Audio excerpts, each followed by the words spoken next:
وأصحابه الكرام أما بعد فأعوذ بالله من الشيطان الرجيم بسم الله الرحمن الرحيم لقد رضي الله عن المؤمنين إذ يبايعونك تحت الشجرة فعلم ما في قلوبهم فأنزل السكينة عليهم وأثابهم فتحا قريبا صدق الله مولانا العظيم إن الله وملائكته يصلون على النبي يا أيها الذين آمنوا صلوا عليه وسلموا تسليما صلاة والسلام عليك يا سيدي يا رسول الله وعلى آلك وأصحابك يا سيدي يا حبيب الله الصلاة والسلام عليك يا رحمة للعالمين وعلى آلك وأصحابك يا خاتم النبيين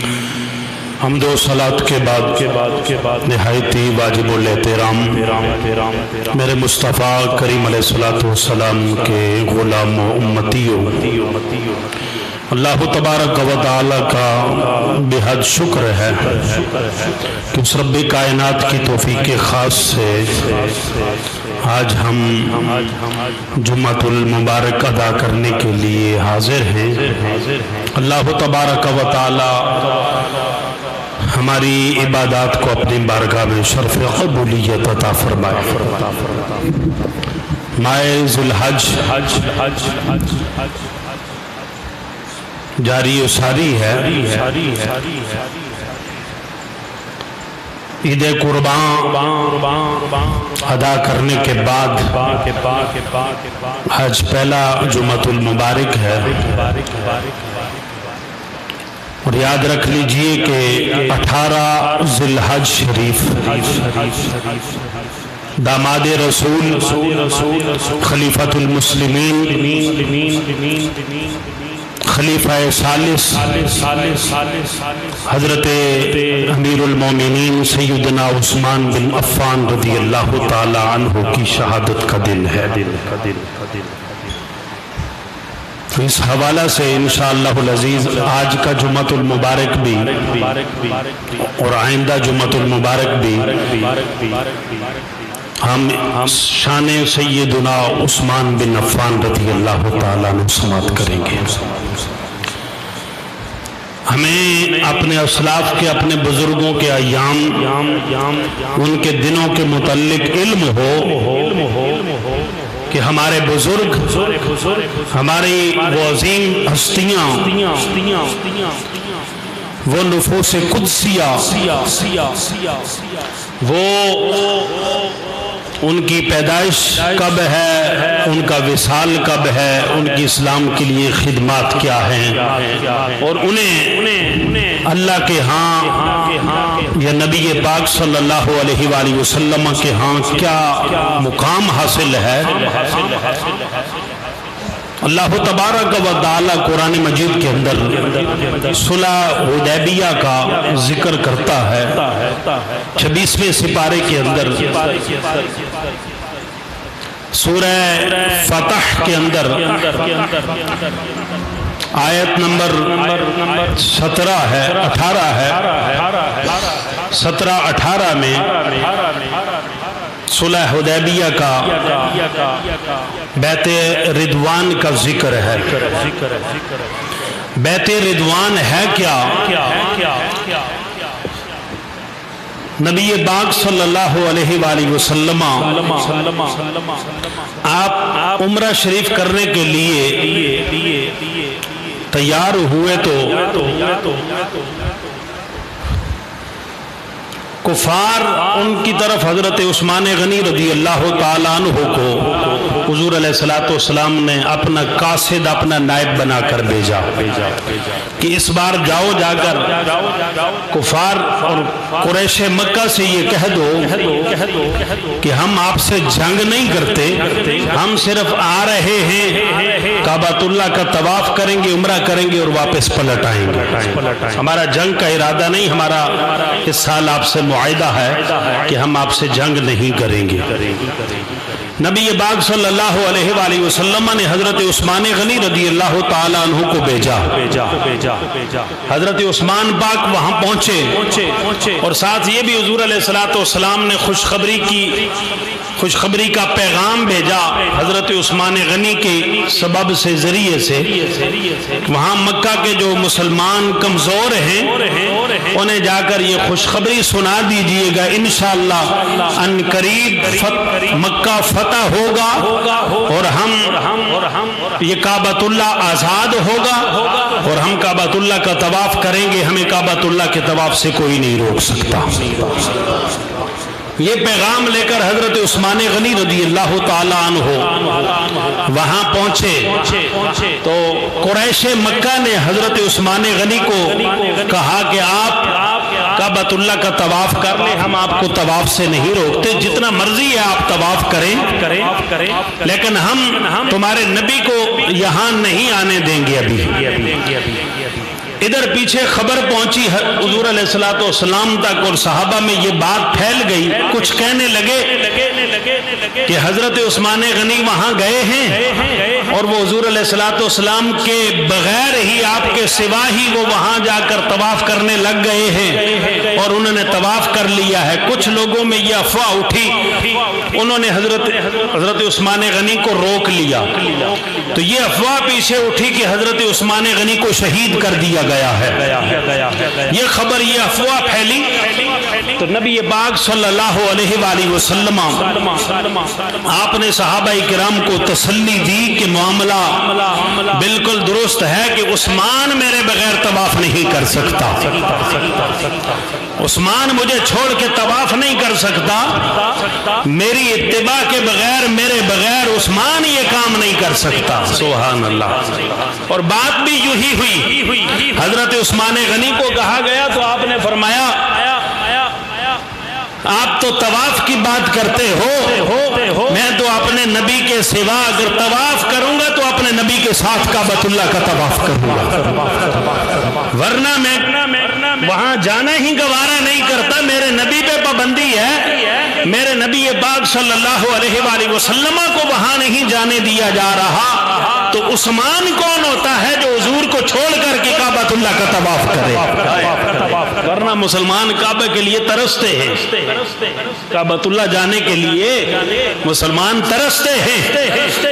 لیکن یاد رکھ لیجئے یہاں سے یہ بھی پتہ چلا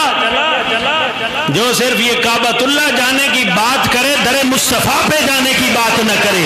حضرت عثمان غنی نے اسے پیغام دے دیا ہے، ہم پہلے در مصطفیٰ پہ جاتے ہیں پھر کعبۃ اللہ جاتے ہیں۔